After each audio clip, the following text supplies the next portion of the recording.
I'd like to take this opportunity to introduce Dr. Tracy Stokes. Thank you all for having me today. And I'm going to be standing up here so I can adjust the slides. But today I'm going to talk to you a little bit about breast reconstruction, but I'm also really going to focus on restoring confidence, because I believe that confidence is a beauty. And as a female plastic surgeon, that's something I deal with all day long for my patients who are breast cancer survivors and for my women who are just self-conscious about something in their bodies. So this is a discussion I have all day long. I'll tell you a little bit about me. My name is Dr. Tracy Stokes. I'm a plastic surgeon right here in Fort Lauderdale, Florida. I've been in practice for the last 13 years. I am extremely educated. I went to Harvard for undergrad. I went to Cornell for medical school.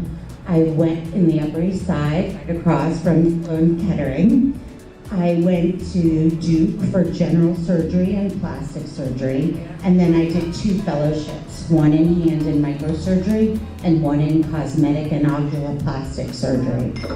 And I established as plastic surgery, which with a partner, Dr. Laura Sudarsky, who is Tracy Milgram's doctor, and how I got associated with BRCA Strong, to really be a unique place for women to look and feel their very best. In my surgical practice, I mainly focus on breast surgery, both cosmetic breast surgery like augmentations, lifts, reductions, and reconstructive breast surgery. And as Stacy said in my introduction earlier, I'm very passionate about breast reconstruction because 29 years ago, at the age of 40, my mom had breast cancer. And that's part of what has directed my career, really.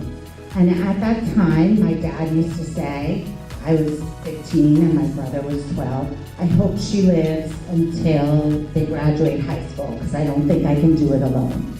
And not only did she live to see us graduate high school and college, she saw me get married to my wonderful husband, Ari, my brother get married to his fabulous wife, Amy, and that's my mom and dad in the upper corner, and their greatest joy is spending time with their 4 grandchildren. My 2 daughters, Sydney is the one all the way on the edge, and Sloane's the one in the middle, and this is my niece, Ellie, and my nephew, Spencer.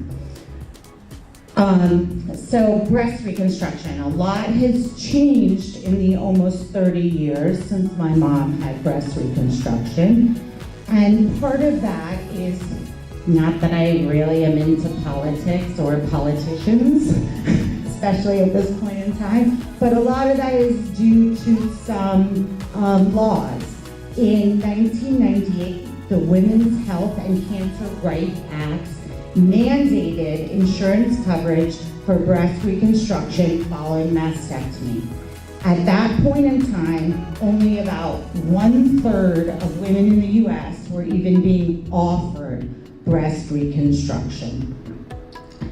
A couple years ago, a second law, the Breast Cancer Patient Education Act, came out, and that requires healthcare providers to inform women about their breast reconstruction options following mastectomy.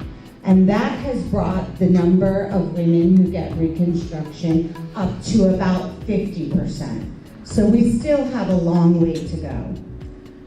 And how have the changes in reconstruction happened? Most of the changes as a result of these laws have led to improvements in implant-based reconstruction. The top line there, that solid blue line, shows the total number of breast reconstructions.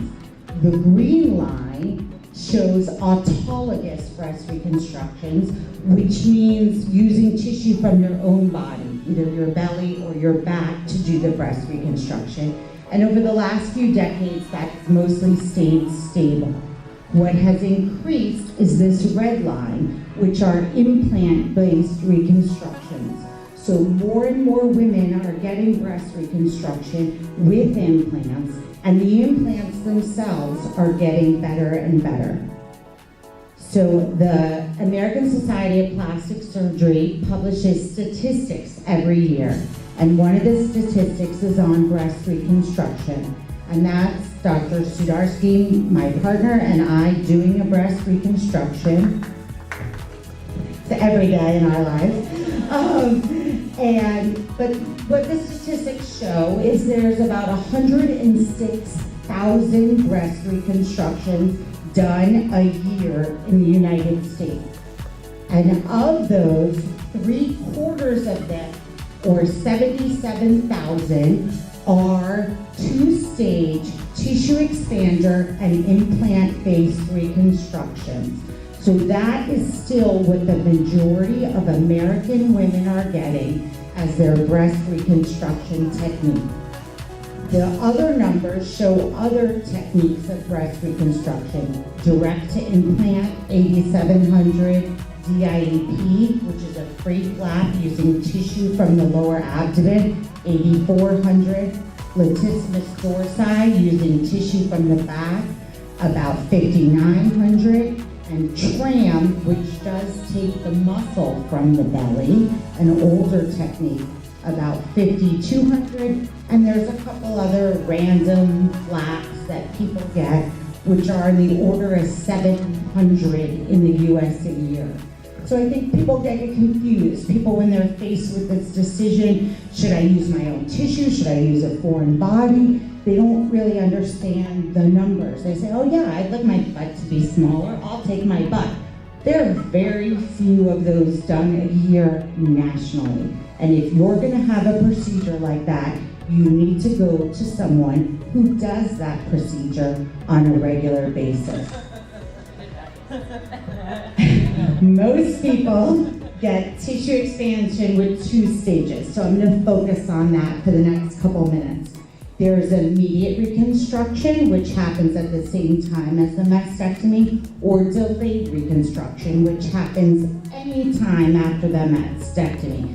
And that can be as short as 2 weeks, as long as 20 years, or even longer. And stage tissue expansions have a tissue expander has a special valve that can be inflated to gently stretch the skin. And that's done either with saline or with air. A saline tissue expander, you have the surgery for the mastectomy, the tissue expander is placed typically under the muscle with an acellular dermal matrix. The patient then comes to the plastic surgeon's office every week. At first, we deal with the stitches and the drains, and then we start the weekly office. The fills involve a needle that's placed through the skin into a special valve in the expander that's meant to withhold the puncture. And the amount of fluid is put in really to patient tolerance. There's some discomfort with the procedure, there's some risk of infection because you are introducing a needle through the skin and potentially bacteria through the skin. It's a lengthy process that is weekly for typically 3 to 6 months until the expander is adequately expanded, and then it's exchanged to a permanent implant.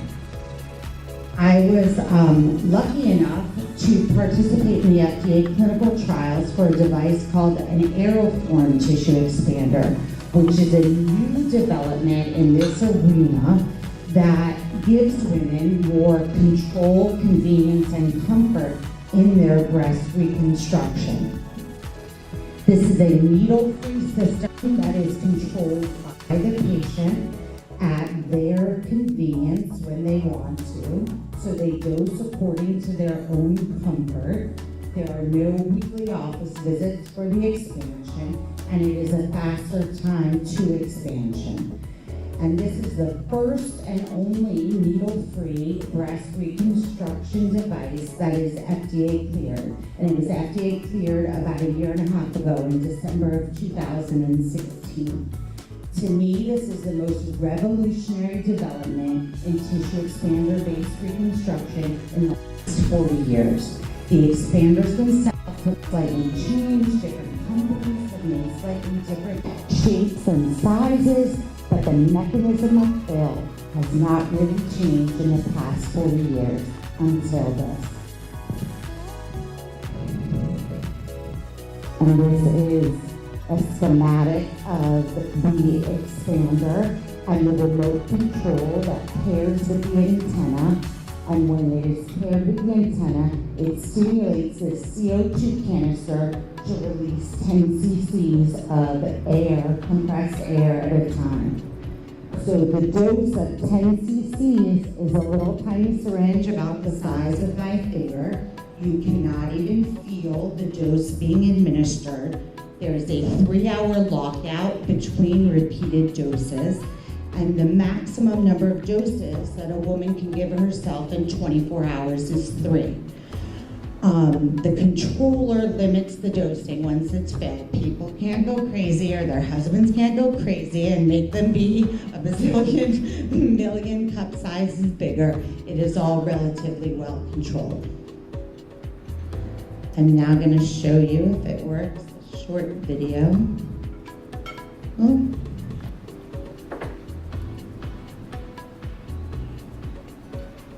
If it doesn't work that way, I will show it to you another way.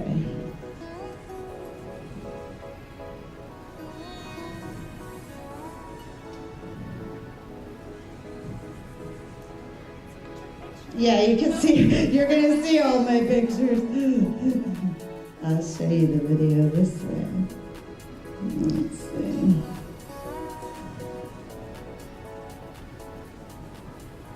It doesn't always work when it's embedded, but I do want you guys to see this, if possible.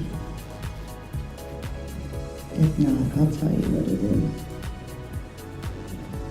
There's Jamie.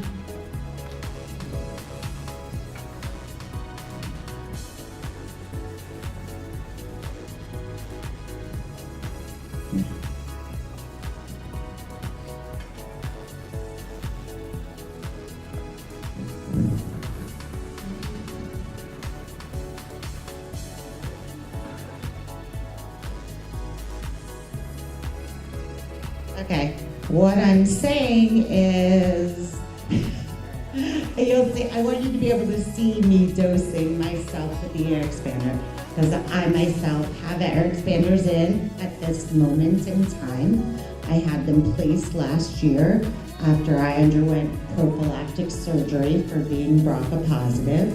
What I tell in that story is that my mom, after being diagnosed with breast cancer almost 30 years ago, in 2016, just about 2 years ago, was diagnosed with ovarian cancer. And she found out she was BRCA positive at that time, and shortly thereafter, I went and saw my good buddy, Dr. Lauren Cargus, who tested me and found out that I was BRCA positive as well. And as mentioned in the introduction, I've gone through a hysterectomy and oophorectomy myself, and I'm in the middle of breast reconstruction. So I want you to see me dosing. I know you can't hear me talking about it, but how easy this is I don't even have to take my clothes off. I just hold the little remote control over. When the light comes on, I press the button and I administer myself a dose of 10 cc's. And I have done this all over the country in public places like this. I did it in front of 2,500 plastic surgeons at the American Society of Plastic Surgery meeting and made a bunch of middle-aged men's mouth drop. And I am very passionate about making life better for women who are undergoing breast reconstructive surgery, especially younger women who are undergoing through this. The final thought I'd like to share is that I understand. I used to give these lectures and say things like, paraphrasing Dolly Parton, if it bags, sags, or drags, call me and I'll get it nipped, tucked, or sucked. And now I really say I understand. I understand as a surgeon with expertise and national recognition in breast reconstruction and breast surgery in general. I understand as a concerned and compassionate caregiver taking care of my mom going through chemo, not once, but twice.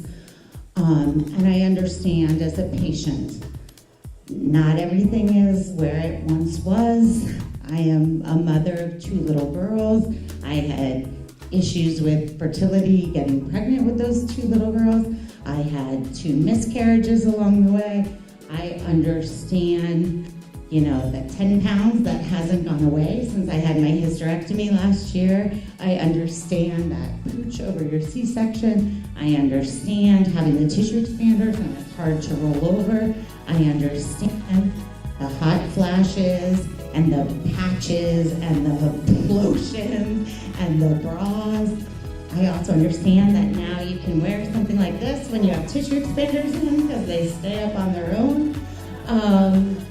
But I really do understand. And what I hope to impart by partnering with Anita and with Reconstruction is that we are all here to help women be more confident in their own bodies wherever they might be in their journey. And whether that's breastfeeding, having had breast surgery, having had breast cancer surgery, wearing clothes or wearing support garments or looking a certain way brings out your own inner beauty. And my biggest statement, now you can see all the pictures of my kids, forget it. My biggest statement is that confidence is beauty. And I think giving women back their confidence helps their own inner beauty to shine. And it is really my honor to be with this group of women who are we are not real models.